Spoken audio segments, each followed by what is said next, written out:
It was an indelible image from last year's World Series. Joc Pederson soaring around the bases after his Game 6 home run, screaming and pounding both fists on his chest. The Dodgers outfielder so euphoric he said he almost blacked out circling the bases. It was unforgettable, Pederson recalled this week, but the memory seems a little distant right now. Advertisement Pederson, 26, has to strain his eyes to see the summit from the valley in which he now stands. A near hero in the World Series with 3 homers against the Houston Astros, Pederson has been reduced to a bench player scrambling for at-bats. 3 years removed from an All-Star rookie season in 2015, 2 years removed from a 25-homer, 6-8 RBI season in 2016, Pederson is so hungry for playing time he's been working out at first base, a position he's never played before, in an effort to increase his versatility. As humbling as it has been for Pederson, the Dodgers see his demotion as an opportunity for growth.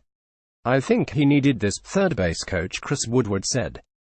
Throughout his career, he was so good at every level, and he had early success in the big leagues, that it kind of leads to an "I'm good enough" attitude. Not that he didn't work hard, but I think he was a little content at times. You see him now, he doesn't take anything for granted. Me and manager Dave Roberts were talking about this.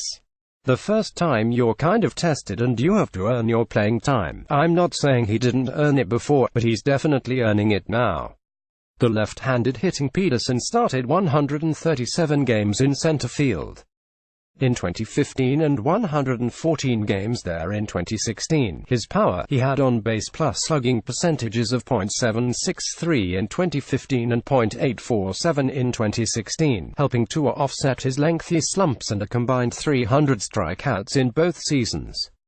The emergence of leadoff man Chris Taylor as an offensive force and a competent center fielder pushed Pederson out of his spot midway through 2017, and Pederson's extended slump and the acquisition of Curtis Granderson led to a demotion to Triple-A in August. Pederson revived his career with his World Series outburst, batting .333, 6-for-18, with 3 homers, 2 doubles and 5 RBIs, his 3-run shot highlighting a 6-2 win over the Astros in Game 4 and his solo shot capping a 3-1 Game 6 win.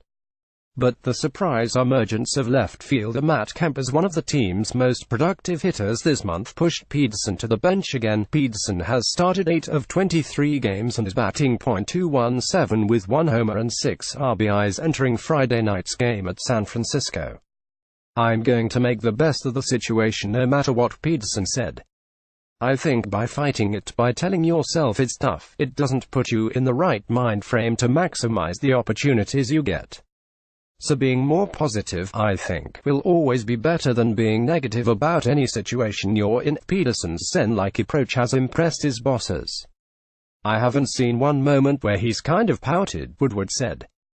"I'm proud of him because he's sticking to it every day. He's sticking to a swing that he feels will give him productive at-bats when he's not getting playing time, which is probably the hardest thing to do in baseball.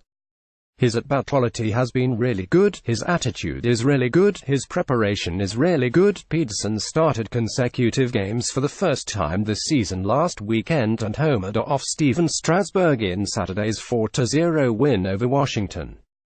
He drew a 7-pitch, pinch-hit walk to start a tie-breaking 7th-inning rally against Miami on Tuesday night. He had 2 hits in Wednesday's loss to the Marlins. "His swings are better, they're under control," the consistent Woodward said. "He hit a tough pitch off Strasburg. That was huge for us. He's staying in the zone, not swinging at balls." Advertisement with the offense struggling, Roberts can't afford to sit Kemp, who is hitting .313 with 4 homers and 12 RBIs. But Pederson could play more at the expense of right fielder Yasiel Puig, who is batting .195 with no homers and 6 RBIs. Joc's work has been very professional, very consistent. He's handled his role reduction really well, Roberts said. "I've talked about his at-bat quality. So going forward, I'm going to make more of an effort to get him some more starts." Woodward believes Pederson's tenure as a utility player will be temporary. "I don't see him being a backup player his whole career," the coach said. "He's too talented." Pederson, who is making $2.6 million this season, remains confident about his future with the organization that drafted and developed him. "I believe in myself. I know I belong here," Pederson said. I'm gonna get some opportunities, and I'm gonna be prepared for those. You can always look at the future and try to predict, but the game is so crazy, a lot of crazy things happen, like Kemp, a player the Dodgers had every intention of trading this winter, emerging as a no. And Pederson rising from the rubble of a brutal 2017 to start in the World Series after not making the playoff roster in the Division Series and playing sparingly in the Championship Series. I guarantee you no one would have bet on me when I was in AAA to do what I did in the World Series, Pederson said. It's me versus myself, really. Talent has never really been an issue with Pederson. Finding a consistent approach and swing that leads to consistent production has been the biggest challenge, one that, oddly enough, Pederson seems to be gaining with the least consistent playing time of his 4-year career. Yeah, it's been a strange start to the season, and I've already been through a lot in my career, but it makes me a better person, Pederson said. There have been some high roads and some failures.